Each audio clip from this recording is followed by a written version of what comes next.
जब रमजान का चांद नजर आता है तो पूरी दुनिया में एक खास कैफियत पैदा हो जाती है। मसाजिद आबाद हो जाती हैं, सहरी और इफ्तार का एहतमाम होता है और करोड़ों मुसलमान अल्लाह के हुक्म पर रोजा रखते हैं। लेकिन क्या आपने कभी संजीदगी से सोचा कि आखिर रोजा मुसलमानों पर कब और क्यों फर्ज किया गया? इस इबादत के पीछे असल हिकमत क्या है और क्या रोजा सिर्फ इस्लाम ही का हिस्सा है या दूसरे मजाहिब में भी इसकी कोई झलक मिलती है? आज की इस वीडियो में हम इन्हीं अहम सवालात के जवाब तलाश करेंगे। हम जानेंगे कि इस्लाम में रोज़े का मकाम क्या है, यहूदी यौम किपुर क्यों मनाते हैं, ईसाई 40 दिन के रोज़ों की रिवायत क्यों रखते हैं और हिंदू मजहब में व्रत या उपवास की क्या हकीकत है। आपको मालूम होगा कि मुख्तलिफ मजाहिब में तरीके अलग हो सकते हैं, मगर मकसद कहीं ना कहीं इंसान की इस्लाह और रूहानी बुलंदी ही होता है। तो आइए इस दिलचस्प और मालूमाती सफर का आगाज करते हैं और रोजे के तसव्वुर को एक वसी और गहरे जाविये से समझने की कोशिश करते हैं।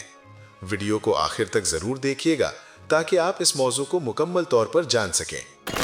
रोज़ा मुसलमानों पर फर्ज इबादत है और दुनिया भर में करोड़ों मुसलमान रमज़ान अल मुबारक में बाकायदगी से रोज़े रखते हैं।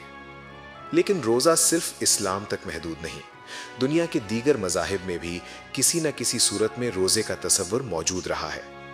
अगरचे उनके तरीक़े, औकात और शराइत मुख्तलिफ हैं, मगर बुनियादी ख्याल तकरीबन हर जगह पाया जाता है।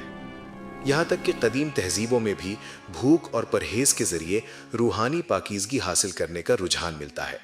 अल्लाह ताला ने कुरान करीम में जहाँ रोज़ों की फ़र्जियत बयान फरमाई, वहीं ये भी वाज़ेह किया कि तुमसे पहले लोगों पर भी रोजे फर्ज किए गए थे। इरशाद बारी ताला है, ए ईमान वालो, तुम पर रोजे फर्ज किए गए हैं जैसे तुमसे पहले लोगों पर फर्ज किए गए थे, ताकि तुम तकवा इख्तियार करो। इस आयत से मालूम होता है कि रोजा महज भूख प्यास का नाम नहीं, बल्कि इसका मकसद इंसान के अंदर परहेजगारी और खुद एहतसाबी पैदा करना है। तकरीबन हर कौम और हर मजहब में रोजे की कोई ना कोई शक्ल जरूर मिलती है। मुख्तलिफ मुफस्सिरीन भी इस बात की तरफ इशारा करते हैं। इंसाइक्लोपीडिया ब्रिटानिका में भी रोजे को तकरीबन तमाम अक़वाम में पाया जाने वाला अमल करार दिया गया है। अगरचे ये भी जिक्र है कि मुख्तलिफ इलाकों, आबो हवा और मुआशरती हालात के बायस इसके तरीक़ों में फ़र्क आ गया, लेकिन बुनियादी सोच यानी नफ्स को काबू करना और रूहानी बुलंदी हासिल करना हर जगह मुश्तरक नज़र आता है। इस्लाम में रोज़ा निहायत अहम इबादत है। ये बंदे को अपने खालिक की रज़ा हासिल करने का बेहतरीन ज़रिया फराहम करता है। इसके बेशुमार फ़वाइद इंसान के जिस्म और रूह दोनों से जुड़े हैं, बशर्ते कि रोज़ा खुलूस और सही नीयत के साथ रखा जाए। अगरचे मुसलमानों पर रमज़ान के रोज़े हिजरत के बाद फ़र्ज़ किए गए, मगर इससे पहले भी दीगर मज़ाहिब में रोज़े मौजूद थे। हिंदू मत, यहूदियत और ईसाइयत में रोजे की रिवायत पहले से मौजूद थी। हत्ता कि रमजान की फर्जियत से कबल मुसलमान भी यौम आशूरा का रोजा रखते थे। उम्मुल मुमिनीन हजरत आयशा सिद्दीक़ा रज़ी अल्लाहु अन्हा की रिवायत के मुताबिक नबी करीम सल्लल्लाहु अलैहि वसल्लम ने यहूदियों को आशूरा के दिन रोजा रखते देखा तो फरमाया कि हम हजरत मूसा अलैहिस्सलाम के ज्यादा हकदार हैं, लिहाजा मुसलमानों को भी इस दिन रोजा रखने की हिदायत फरमाई। बनी इसराइल पर यौम आशूरा का रोज़ा लाजिम था और आज भी वो इस पर अमल करते हैं। उनका रोज़ा तवील होता है, जो सूरज गुरूब होने के बाद शुरू होकर तकरीबन 25 घंटे बाद ख़त्म होता है।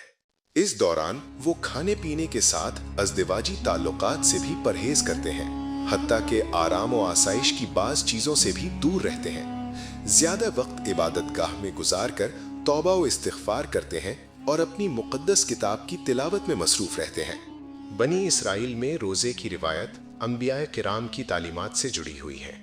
बाज़ रिवायात से मालूम होता है कि उन पर कफ़ारे का मखसूस रोज़ा मुकर्रर था और उसे तर्क करने पर सख्त तंबीह की जाती थी।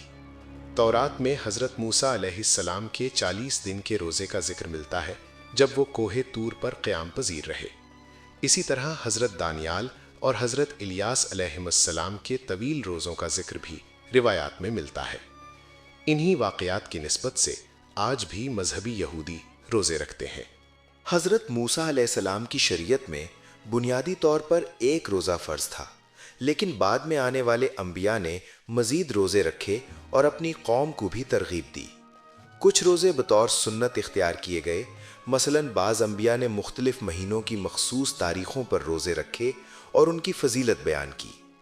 یہودیت میں مصیبت یا قحط کے موقع پر بھی روزہ رکھا جاتا ہے۔ اگر بارش نہ ہو یا کوئی آفت آ جائے تو اجتماعی طور پر روزے رکھے جاتے ہیں۔ بعض بزرگوں کی وفات کے دن بھی روزہ رکھا جاتا ہے۔ چونکہ یہودیت میں مختلف فرقے ہیں، اس لیے روزوں کے طریقوں میں بھی تنوع پایا جاتا ہے۔ اسی طرح عیسائیت میں بھی روزے کا تصور موجود ہے۔ انجیل کی روایات کے مطابق حضرت عیسیٰ علیہ السلام نے 40 دن اور 40 رات روزہ رکھا۔ انہوں نے اپنے پیروکاروں کو روزے کے بارے میں یہ ہدایت دی کہ اسے خوش دلی سے ادا کیا جائے، چہرے پر اداسی ظاہر نہ کی جائے اور دکھاوے سے بچا جائے۔ بعد کے ادوار میں بعض عیسائی گروہوں نے روزے کو بہت زیادہ اہمیت دی۔ خاص طور پر راہب اور عبادت گزار افراد کثرت سے روزے رکھتے تھے، مگر وقت کے ساتھ کچھ حلقوں میں اعتدال کی تلقین بھی کی گئی تاکہ ضرورت سے زیادہ سختی نہ ہو۔ آج عیسائیوں کے مختلف فرقوں میں روزے کے حوالے سے الگ الگ رائے پائی جاتی ہے۔ پروٹیسٹنٹ فرقے میں روزہ فرد کی مرضی پر چھوڑ دیا گیا ہے۔ رومن کیتھولک فرقہ جو سب سے بڑا ہے، اس میں اب سختی تو کم ہو چکی ہے مگر تصور باقی ہے۔ گڈ فرائیڈے اور ایش وینسڈے جیسے مواقع پر اب بھی روزہ رکھا جاتا ہے۔ آرتھوڈاکس فرقے میں بھی روزے کی روایت کسی نہ کسی شکل میں موجود ہے۔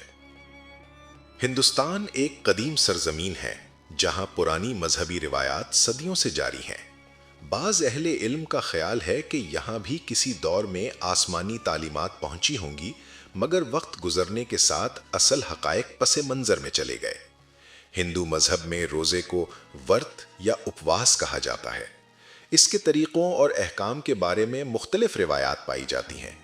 ہندو برادری میں ہر قمری مہینے کی 11ویں اور 12ویں تاریخ کو مخصوص روزے رکھے جاتے ہیں۔ اس طرح سال بھر میں کئی روزے ہو جاتے ہیں۔ یوگی اور سادھو حضرات بھی روحانی مشقوں کے دوران کھانے سے پرہیز کرتے ہیں۔